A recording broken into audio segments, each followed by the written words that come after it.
Hello everyone, welcome to Geotechnical Engineering lecture series. So in the last class we discussed about weathering and its types. So weathering, it may be physical and it may be chemical and it may be biological. So one point yesterday I missed this. So the soils which are formed from the physical weathering are having the same properties as that of the parent rock. For example, if the parent rock is having some properties, that means that may be having some water absorption, it may be anything. So the soils which are formed from the physical weathering are having the same properties as that of the parent rock. Coming to chemical weathering, so I already told you chemical weathering is formed by some process. It may be oxidation, it may be carbonation, it may be solution, or it may be leaching.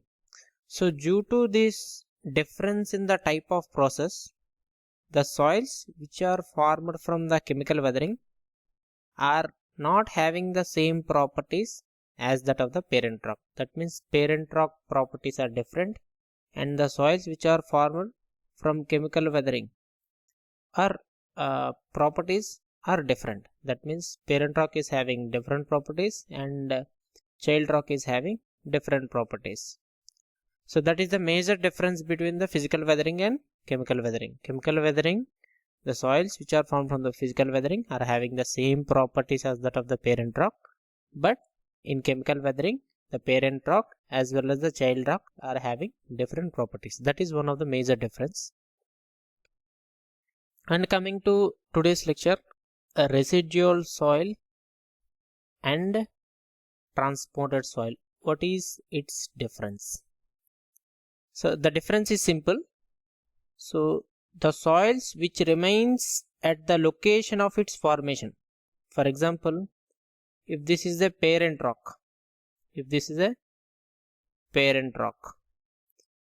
so by weathering, the child rock is also formed here itself. That means beneath this parent rock, or it will not move anywhere, it will be formed at that place itself. So that is nothing but residual soil. But whereas coming to transported soil, for example, it is formed at one place.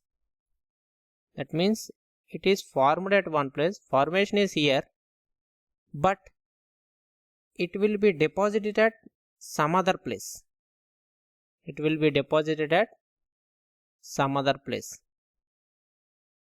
So residual soil means the soils which remains at the location of its formation is known as residual soil, but transported soil is formed at one place but it is deposited at other place. So depending upon the carrier, that means to deposit this soil at this place there might be some carrier. It may be river, it may be sea water. So depending upon that, we have different types of transported soils that we will be discussing now. So we will be discussing with the help of one flow chart. So these are the different types of transported soils. So I already explained you the definition of transported soil, the soil which is formed at one place and transported and deposited at the other place. So if it is, this chart is very much important and questions may come from this chart itself. So this is the most important topic. So nothing but just we have to remember, that's it. If it is transported by gravity, if the gravity is responsible for the formation of this transported soil, then those deposits are called colluvial deposits. So example of that colluvial deposit is talus. So talus is the soil which is formed from the gravity. So which is formed from gravity.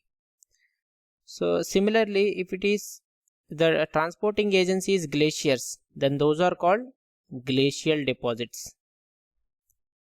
So examples are eskers, drumlins, and drift, tilt, or outwash. So these are some examples of the soils which are transported by glacier.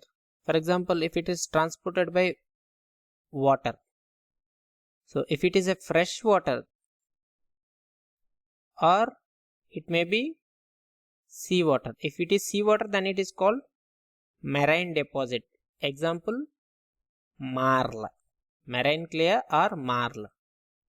So if it is a stream, then it is called alluvial deposit. So example, shales and silts. If it is transported by lakes, then it is called lacustrine deposit. Example, Warwood marl. So if it is a wind, then these are called aeolian deposits. Example, loess and dune sand. So this chart is very much important. So questions will be asked from this chart itself. You just have to remember the transporting agency and the type of soil which is formed from the transporting agency. So this is one important topic in this origin of soils. So what we have discussed today, we have discussed residual soil and transported soil and different types of transported soils. So in the next lecture, we will be discussing about some different types of soils. So thanks for watching. For more videos, please subscribe to my channel.